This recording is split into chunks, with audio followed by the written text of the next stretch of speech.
So, Lauren, I have a question. I Sure. know that you have a long career in risk management.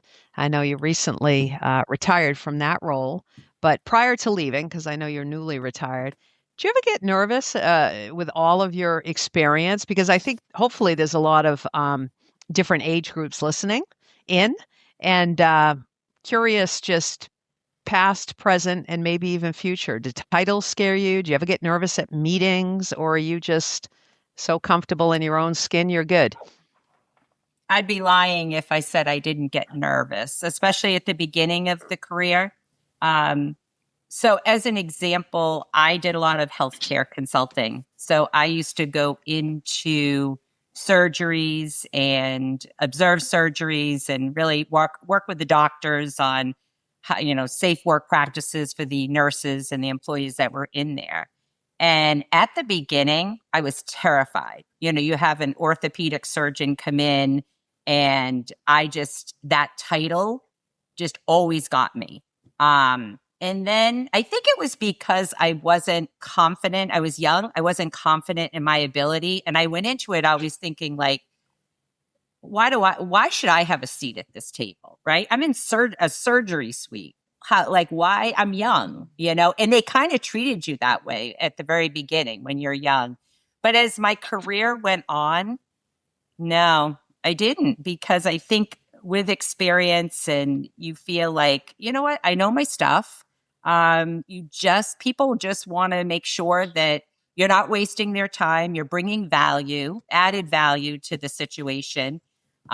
Public speaking was another thing. I did a lot of it at the beginning. And I remember in the interview saying to the folks, is there a lot of public speaking? Because that makes me really nervous. They're like, oh, no, oh, no. Oh, well, it was 50% of my job at conferences and with clients. And I'd speak to boards of directors. And again, at the beginning, very stressed out. When I knew I was talking to the boards of directors, I would literally stand in front of the mirror and rehearse my presentation like 5 or 6 times so that I knew it cold. But as I got on in my years, I just felt a lot better about my abilities, and that stuff went away, and it was old hat. Yeah. How about you, Erin? What's your take? Um, a tale of two Arons. I would say a while back, like when I was working inside of a senior living community, titles didn't mean anything to me. But when a regional director or the CEO was coming, like I wanted to make sure I wore my best suit and introduced people. But they're a guest in my house, and so it wasn't necessarily intimidating. But I wasn't a person. I worked for that person. I wasn't trying to have him buy anything from me. And so as I started this role, all of a sudden it became like, oh my God, I got to talk to a CEO. What am I going to say? Like it shifted. And I have now understood that my perspective is powerful. And all I have to do is talk about my perspective. And then I will attract the right CEO or the right person. Um, I don't want to shrink, and I don't want to expand myself too much. I just want to walk in as myself. Um, and that has taken some practice, right? That has Mm. taken some time for me to realize they're a human just like me, and I have a service, and either they want it or they don't. That's just it, you know?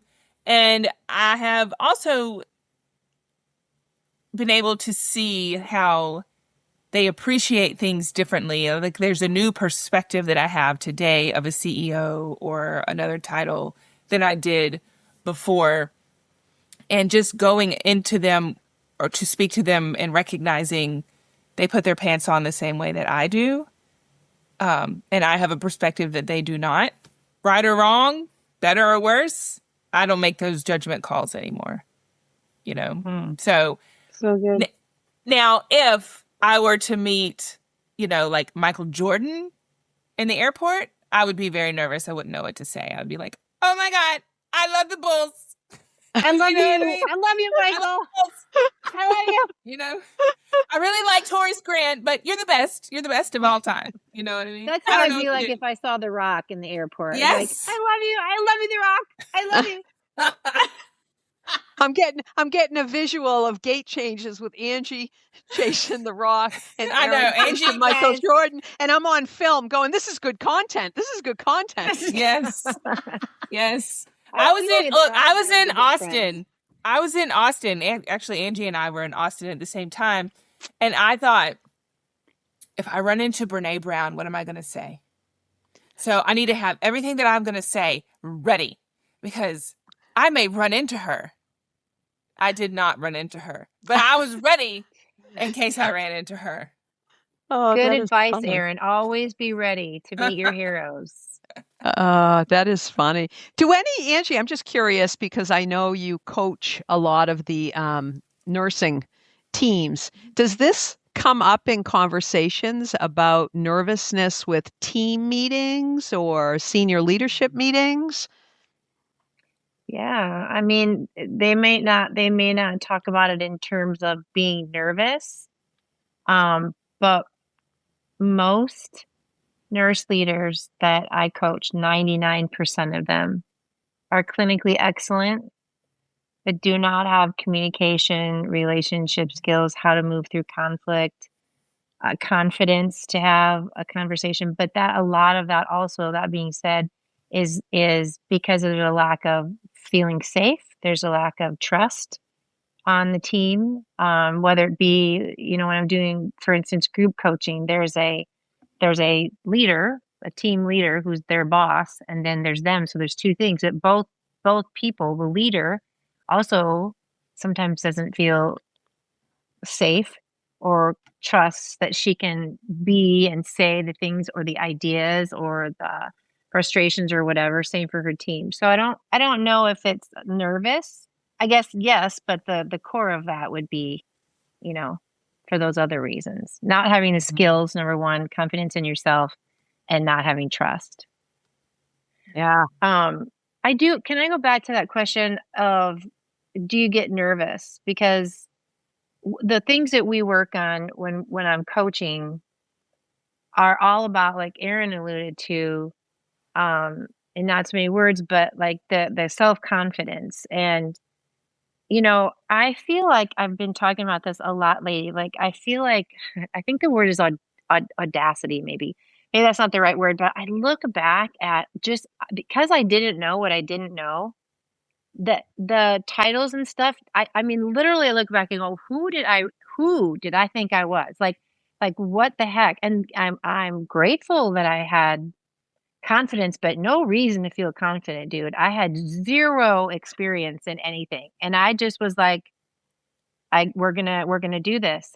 So the having, and then also, so having that confidence in myself where I didn't, and I kind of started later in life, y'all. Like my entrepreneurship didn't start until I was 40 or a little into my 40s, almost 45. So I had all that experience to sort of just be bold and do whatever. But the titles and stuff never mattered to me. And also, again, Erin saying something about the pants, and we all put our pants on the same way. Oprah's quote is, "We all poop." I love that one. But the other one is also, I've been now in this long enough that we have this feeling that because it's a big organization or because it's a CEO or because they're the C-suite folks or whatever, that they have their SHIT together and they know what they're doing. Not say that they don't know what they're doing, but nobody at the top doesn't know what they're doing. They're just freaking doing their best. And it's a shit show. Now I just said it, but it is like, and you go, and the first time you're like, what? And then that's a very cool experience, actually, because it really normalizes that, oh, I'm just going to show up, right, Erin and Lauren, just going to show up and show them what I got, and we'll see what happens. So that's what our job is as a coach to do, is teach those skills, teach that self-awareness, the confidence, build the skills. And at the end of the day, they got to just make that choice to stand on their own 2 feet and who they are. Yeah. Anyway, makes sense. I always It's think too, at the end of the day, I always say, I've never been to a funeral yet where someone is at the podium talking about the person that's passed as they were the greatest accountant ever, and they had their spreadsheet by 5 o'clock. They talk about character. They talk about they made you laugh. They talk about they were kind. So I always think you're only as good as the role, so to speak, while you're in it, but you can be as good as you are as a human and as a person your entire lives.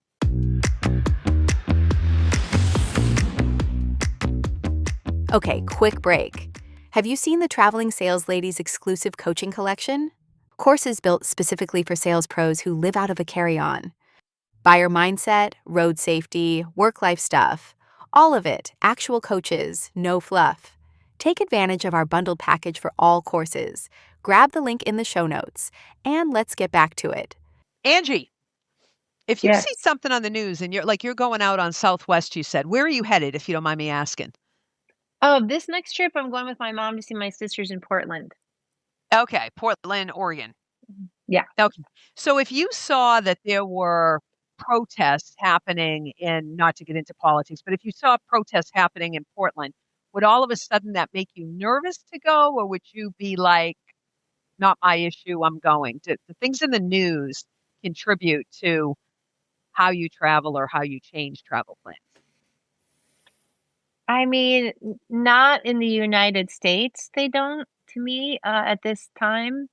Uh, I can, I definitely think about it. Currently, especially, my son and his girlfriend headed to Australia, day before yesterday.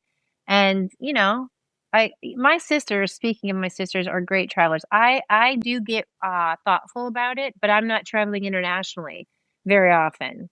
If I was traveling internationally, I would give more pause. My sisters doesn't slow them down. They don't have any kids. They travel internationally all the time. And yes, I was thoughtful about my son. And I said, we need to make sure we have communication set up before you go so that if we need to contact each other, we can. But as far as stuff in the US, it will be on my mind likely while the war is happening. Yeah. How about you, Erin? Well, when the government was shut down and a lot of air traffic controllers weren't coming to work, I said had a trip in December, and I said, I'm driving. I'm not going to be flying. I'm not going to fly. I'm not going to put myself in that situation. I'll just drive. It's 12 hours. I'll listen to a book or two. Mm-hmm. But then they came back to work, and I ended up flying. So to me, that's the biggest hurdle. Is if the air traffic controllers aren't coming to work, I'm not going to risk it. That's just the second string air traffic controllers. Yes. Would I go to a place with massive riots? I think that I would think about that, and then I would figure out how to go around it. The news sensationalizes a lot of things. So where is it? Is it controlled to one area? Am I going near that area? That's what I would be thinking about. Yeah. How about you, Lauren? Because we've talked about this in the past, right? If you travel, then flying doesn't bother you. But if you stop with big gaps in between, you tend to be a little more nervous about that. So as far as events coming into play, I was telling you, I share the same thing. If I'm on a plane day in and day out, I have no issue. Still just go. But if it's been a little bit of a break, now my mind's wandering. But are you like that too when it comes to events? I am. In fact, I just had this conversation with a girlfriend of mine that was visiting last week down here. She's got a family destination wedding to Mexico in 3 weeks. And she is really stressed out because she's trying to figure out, do I want to be that person that cancels? But on the other hand, she's thinking, I don't want to go with all the unrest and everything that's happening in Mexico. She said, I don't want to go, to be honest, so she's torn and she still hasn't decided. She'll make that decision. I guess it'll be a game time decision for her. But it's more for me what's happening in the airline industry. So I did fly during the government shutdown, but I'll tell you right now, I was stressed out. the entire flight.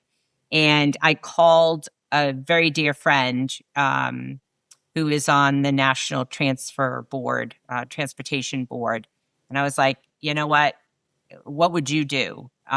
He said, I'd probably go, but I'd give it some thought. And it wouldn't be a clear cut, I will go. So I kind of do my research and I think about it and for probably ad nauseum. But yeah, it does affect, it does affect, the airlines especially. I don't want to hear that, that they're short-staffed on the TSA, that they're short-staffed on, the folks that are guiding planes in. That freaks me out for sure. Yeah. Sometimes I think ignorance is bliss, right? We could all just shut the TV off for the week before we travel, and we'd be the happiest travelers in the whole airport. That's right. That's right. Of not listening. So, anyway, what was interesting too is I find myself if there's a near miss or I don't want to get on the road of tragedy or whatever, but I mean, when you hear about these situations where high turbulence forced an emergency landing, if I'm flying the next day, in a weird way, I'm thinking, well, my probability would be so highly unlikely that would happen. Get that out of the way. Now that happened. Now that happened, and those four, but that sounds so cold, and it's not meant to be cold. It's just true. human behavior, of, okay, that can't happen twice, but. Yeah, that's so funny that you said that because totally, I'm like, okay, I'm probably good. Yeah. Right? That's so terrible. That's terrible. Oh, you want to know if we're going to get into this kind of conversation? I think about those airplane mechanics. Are they treating you good? Are you happy that you're here? Did you really make sure that everything was screwed in? Or are you sticking it to the man and I'm going to have to pay for this? You know what I mean? Yeah. I want to know. Yes. Are you happy? Yeah. Talk about importance of culture. Yes. Oh my gosh, go. that's true. For sure. Yes. Well, how about when they say there's a delay because of a maintenance issue and people are all cranked up? And I'm like, people, I don't want to get on a plane that isn't safe. And they just jury rigging it a little bit to get it off the ground. Like, oh, God. Right. I Yeah. know. Little Are you duct being tape, little today? duct tape, yeah. I know. Are you being lazy today? Or are you going all in? I need to know. Right. Yeah. Yeah. I need you to be all in.